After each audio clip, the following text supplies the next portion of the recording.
अरे उस्ताद जी यार, एक भी लड़की सेट नहीं हो रही यार आज के समय में। होएगी होएगी, तो जुए देख पहले। अरे उस्ताद, मैं क्या सर्दियों के कपड़े हैं क्या?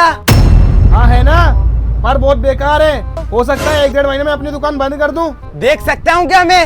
देख ले भाई, जब नहीं मान रहा तो जा भाई छोटू, कपड़े दिखा इसको। आ जाओ, ये देखो। अरे ये क्या देख रहे हो, फेंको साइड में से, ये भी कोई कपड़ा है? ये देखो। अरे ये कपड़ा तो एक कस्टमर सुबह सुबह मेरे मुंह पे मार के गया है, इसे लोगे तुम, रखो साइड में। ये देखो भाई, ये पसंद आ जाएगी तुमको। अरे ये तो उससे ही बुरी है। अरे भाई रहने दो, तुम्हें नहीं आएगी पसंद। भाई जितनी बुराई आप कपड़ों की कर रहे हो उतनी बुरी है नहीं। और रही बात पसंद की, तो ये शर्ट पसंद आ गई मुझे। बताओ कितने की है ये? अरे पसंद तो तुम्हें आ गई है, पर तुम उसे ले नहीं पाओगे। अच्छा, वैसे है कितने की है? पूरे 1500 रुपए की। ये पकड़ 1500 रुपए। वाह यार उस्ताद, हम तो यहाँ पे दिन भर तारीफ करके कपड़े नहीं बेच पाते, तुमने बुराई करके बेच दिए। अच्छा ठीक है, फटाफट। एक आधी सेटिंग भी करवा दो यार। हाँ करवाएंगे।